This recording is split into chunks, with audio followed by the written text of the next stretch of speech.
が滅びたあの日、のみの現住所をくれてやったんだ。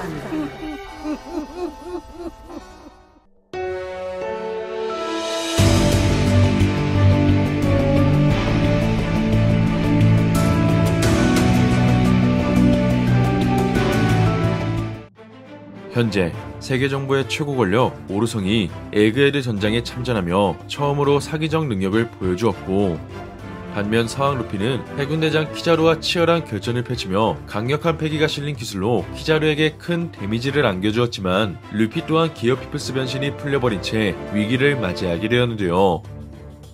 그렇게 검은 번개와 화염을 통해 등장한 세턴은 사왕 최고간부급 상대마저 움직일 수 없게 만드는 사기적 능력을 지니고 있기에 오르성의 강함은 사왕 해군대장급으로 평가받을 수 있게 되었습니다. 이처럼 보니와 베가펑크가 세턴을 통해 죽음을 맞이할 수 있는 가운데, 그 시각 버커니어 종족의 생존자 쿠마는 레드라인과 마리조아를 뛰어넘어 에그헤드로 향할 수 있게 되었는데요. 그렇게 고통받는 사람들을 구원하고 싶어 했던 쿠마의 과거가 밝혀지게 된 가운데, 이번 영상은 백세왕 카이도가 청룡이 될 수 있었던 이유와 과거 전설들의 싸움이 공개된 원피스 1096화 풀버전 내용을 살펴보겠습니다. 38년 전 신의 골짜기라는 명칭이 붙은 갓벨리, 그곳에선 노예들을 이용한 인간 사냥대회를 천룡인들이 주최하게 되었는데요. 먼저 사회자가 인간 사냥대회에 참전한 13명의 점수를 발표하게 되자 갓벨리 섬의 국왕을 죽인 피거랜드 칼린과 2명의 신의 기사단의 모습이 공개됩니다. 한편 갓벨리에 살고 있던 원주민들은 세계 정부가 자신들의 섬을 소유하게 되자 이런 일은 용서받을 수 없을 거라며 눈물을 흘린 채 절망하게 되는데요. 이처럼 원주민들은 인간이 인간을 장난감으로 삼는 일 따위는 그만둬야 한다고 생각하자 사회자는 룰을 지켜주길 바란다며 200명에 달하는 세계귀족의 사냥꾼들을 차례로 소개하게 됩니다. 한편 원주민들은 3주간 살아남으면 자유의 몸이 될 수 있다는 사회자의 말을 듣게 되자 곧이어 천룡인들이 자신들이 가진 총기를 사용해 원주민들에게 총탄을 쏘게 됩니다. 그 시각 해군본부, 현재는 해군의 전군 총수가 된 그 시절의 콩이 로저의 적단의 움직임을 보고받게 되었는지 휴가를 즐기고 있던 거프에게 연락을 취하게 되고, 이어 여유롭게 시간을 보내던 당시의 거프는 로저가 움직였다는 콩의 이야기를 듣게 되자 이내 화들짝 놀라는 모습을 보여주게 되는데요.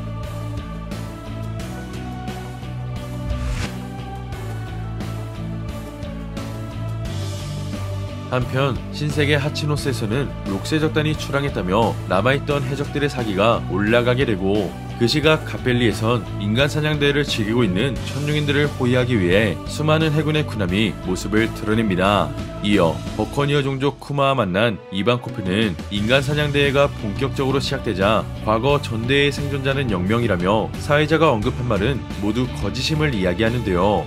그렇게 천룡인들의 계획을 간파하고 있던 이반코프는 그들이 사냥대회를 즐기기 위해 모두를 속인 거라며 도망칠 기회를 일부러 만들어줬다 이야기합니다. 나아가 이 쓰레기 같은 게임 안에서 살아남는 걸 꿈꾸면 안 되기에 지금 당장 이 게임으로부터 도망칠 방법을 생각해내야 한다 말하게 되는데요. 그렇게 이반코프의 말을 듣게 된 지니는 우리들의 작전이긴 하지만 미끼가 필요하다는 말을 언급하게 되자 곧이어 쿠마는 자신이 몸도 크고 일반 사람들보다 길게 살아남을 수 있다고 생각한다며 미끼의 역할을 자청하게 됩니다.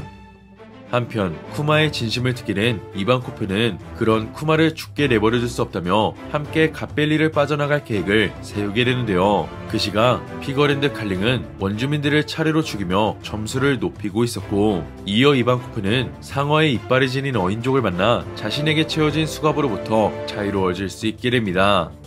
한편 정보벌레를 통해 이반코프의 상황을 알게 된 지니는 이번 대회의 탈주 상품이 바로 환수종 청룡으로 변할 수 있는 물고기 열매와 사람이나 자기 자신을 먼 곳으로 날릴 수 있는 초인계 열매라 언급하게 됩니다. 그렇게 백세왕 카이도와 버커니어족 쿠마가 먹은 열매의 비밀이 밝혀질 수 있는 가운데, 그 시각 갓벨리에 있던 군함이 포격을 받게 되자 이어 식은땀을 흘리고 있던 해병들 앞에 바로 그 시절의 최강의 해적 록세 적단이 나타나게 되는데요. 한편 당시의 록스가 갓벨리 상품의 열매를 탈취하기 위해 출격했는지는 밝혀지지 않았지만, 록스는 해군을 바라보며 자신을 따르라는 말과 함께 그 시절의 흰수염과 금사자 시키, 그리고 캡틴 존, 빅맘, 카이도, 왕직, 미스버킨, 글로리오사 등 당시 한 시대를 풍미했던 해적들이 대거 등장하게 됩니다. 이처럼 최강의 해적들이 나타나게 되었지만 서로가 자신들의 목적을 이루기 위해 갓벨리 전투에 참전하게 되자 이내 흰수염이 록스가 또다시 목적을 까먹을 수 있다며 일단 서둘러 확인하라는 말을 언급하게 되는데요. 나아가 빅맘은 자신이 탈취하고 싶은 열매가 있었는지 어떤 목적을 이루고 나면 도망칠 생각을 갖고 있었고, 이어 카이도는 로저가 움직이고 있다며 당시 밀짚 모자를 쓴 로저에게 흥미를 보이게 됩니다.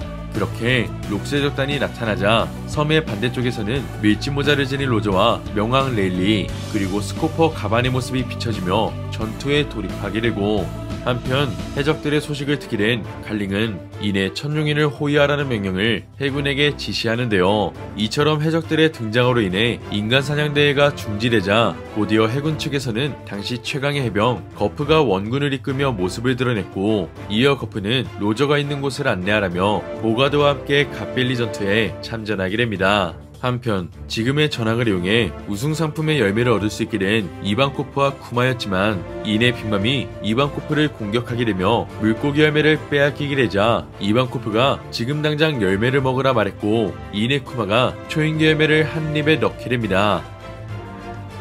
그렇게 도톰도톰 열매를 먹게 된 쿠마였지만 이내 검은 화염과 함께 세턴이 나타나 쿠마를 공격하게 되고, 곧이어 쿠마의 종족을 알고 있던 세턴이었기에 너는 노예가 되는 것도 죽는 것도 허락하지 않는다 말하게 되는데요. 한편 세턴을 바라본 쿠마는 할아버지는 높은 사람인 거냐며 태어날 때부터 노예로 태어나는 것은 의미가 없다고 말하자, 지금 자신에게 힘이 있다면 니카와 같이 불쌍한 사람들을 한 명이라도 더 구하고 싶다는 진심을 언급하게 됩니다. 다른 한편 그 시가 마침내 록스의 적단과 로저의 적단이 격돌하게 되고, 이어 이 사건은 역사의 어둠으로 사라진다는 나레이션과 함께 무사히 갓벨리에서 탈출한 쿠마와 이반코프가 작별 인사를 건네게 됩니다. 한편 이반코프의 동생 진이는 쿠마와 이 섬에서 살고 싶다며 작별 인사를 건네게 되고, 그렇게 노예 시절을 보냈던 쿠마와 진이는 서로가 함께 밥을 먹고 때로는 눈물을 흘리며 지금이 행복하다는 말과 함께 원피스 1096화가 끝이 나게 됩니다.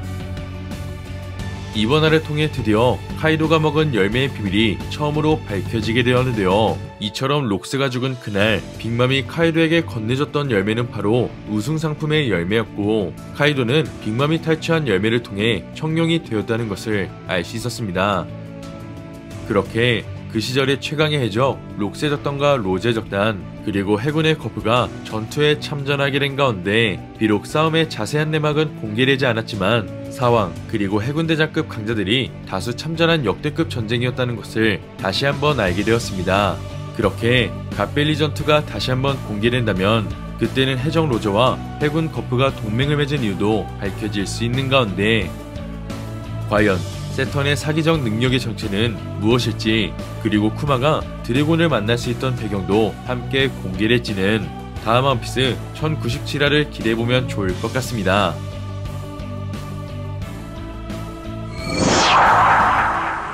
이번 영상은 여기까지입니다. 시청해주셔서 감사합니다.